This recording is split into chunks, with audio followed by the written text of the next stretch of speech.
India weighs in on the South China Sea dispute. India gives its support to the Philippines, but why now? The events in the South China Sea in recent months has been based around continued threats by China to reunify with Taiwan by force if necessary, and the ongoing escalations with the Philippines' internationally recognized Exclusive Economic Zone, or EEZ. The Chinese aggressive claims in the region that are not recognized by most of the world have created a situation of a gathering alliance of disparate countries that all have a single goal to challenge China's claims at some level and tip the scale of power away from China in the Western Pacific. India is a significant developing country that has a tense relationship with China and has been uniquely quiet over the Chinese claims in the South China Sea. This past approach by India might be coming to an end, and it starts to weigh in on the South China Sea issue and do so against China's interests. But why? India has a complex relationship with both China and the gathering alliance that is composed of Western-aligned countries. India is part of BRICS, Brazil, Russia, India, China, and South Africa, which is an organization that was formed by the 5 founding members in the name, in the title, in 2009, but now comprised of 9 countries. The bloc is a formation of developing countries that want to challenge the order of the developed G7 countries. One of the purposes of the bloc is to counterbalance the traditional influence of the West when it comes to global trade and financing. So India is in a formal agreement with China and shares many of the same goals of the BRICS organization. India and China have both been involved in the purchases of Russian oil that has been under sanctions since the West targeted Russian oil sales after the invasion of Ukraine. The 2 countries buy this Russian oil at a discount price as Russia uses discounting to incentivize countries to buy Russian oil despite risking antagonizing the West and its sanctions. The West does not appear to be intent on eliminating Russian oil sales altogether, but try to make it difficult to transport without risking sanctions, and is also capping the maximum price Russian oil can be sold on the market. India has made this decision out of self-interest to maintain a cheaper flow of energy to its own growing economy and not because of some support for Russia and its invasion of Ukraine. The fact, though, is that China and India are aligned in purchasing Russian oil, though India is more cautious not to flout the sanction rules of the West when compared to China. Despite the 2 most populous countries in the world having these activities in common, there is a long history of suspicion and acrimony between the 2 countries that places a strain between them and any alliance or agreement they share. India is receiving an economic windfall from the Western decoupling initiatives from China that is meant to diversify supply chains from China that the COVID-19 pandemic exposed as being an Achilles heel of the West being too dependent on China to produce essential goods. India has an incentive to support the West to make it an attractive option to shift its supply chains to India.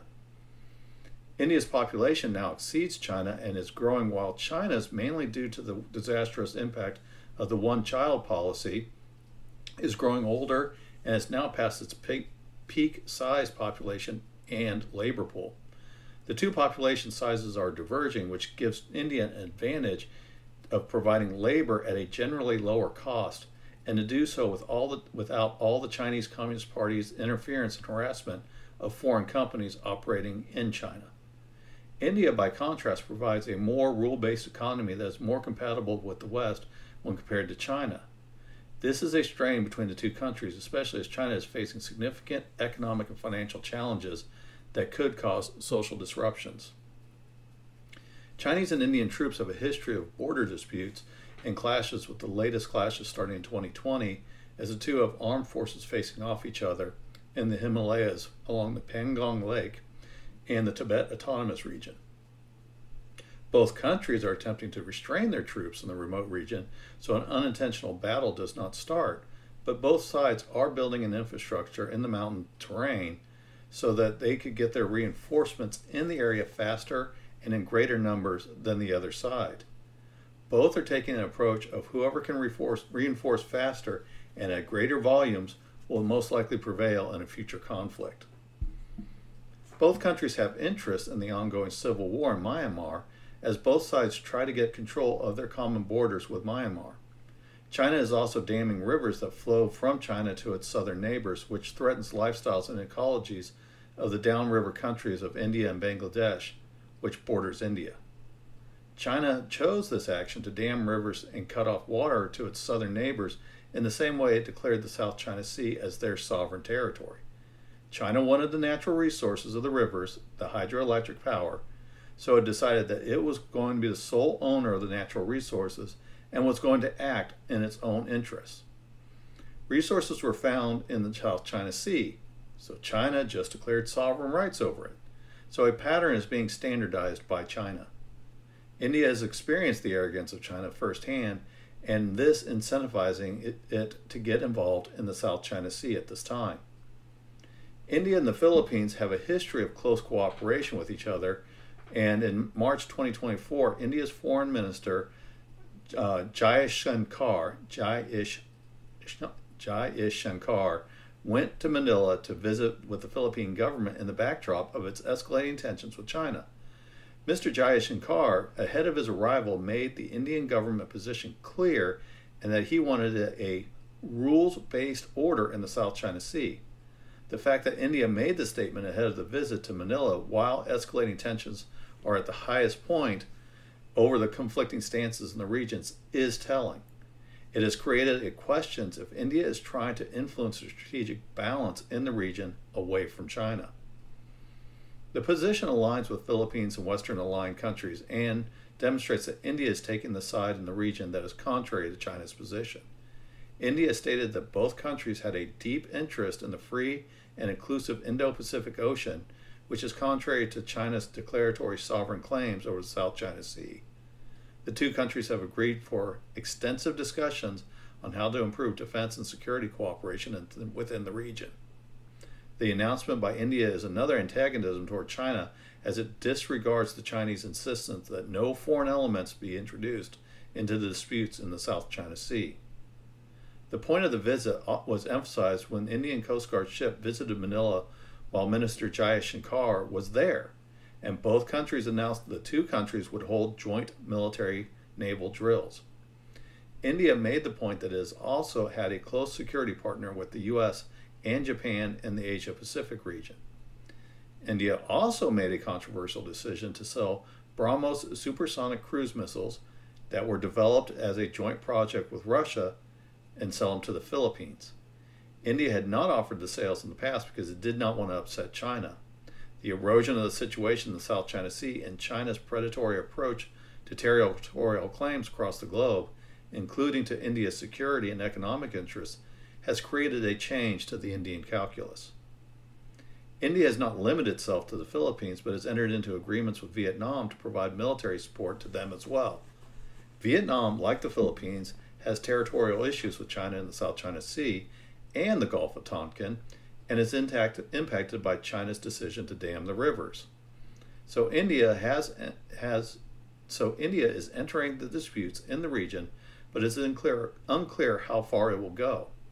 Will it limit itself to only providing arms and support to countries with disputes with China, or will it weigh in directly with a military presence in the region? India has two primary focuses for its naval forces, and that is the promotion of free access to the South China Sea to promote its own economic growth, and China's actions in the South China Sea threatens that goal. The other is to remain the preeminent naval power in the Indian Ocean, so having a physical and ongoing presence in the South China Sea dispute could compromise that position. India must be aware that China is creating a naval presence in the Indian Ocean through the port agreements to operate in the People's Liberation Army Navy in Myanmar and Pakistan.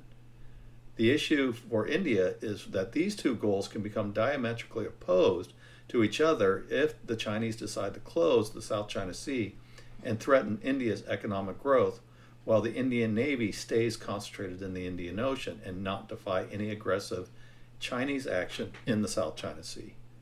At some point, India may have to choose to get involved directly or rely on countries it supports with weapons and training to keep the maritime route open for its economy. The Indian government by nature is cautious when it comes to foreign entanglements, especially with a powerful China. It knows that it cannot defeat China on its own and needs more time to grow its economy to become a more peer threat to China. Supporting the Western aligned nations to establish freedom of navigation and supporting Western Chinese decoupling efforts will both help Indian long-term economic growth. So India does have a motivating interest to choose a side to help it achieve its goals. On the other hand, India does not allow itself to be cowed by China when it sees that its self-interests are served as well and is willing to mirror the Chinese aggression as it does in the Himalayas.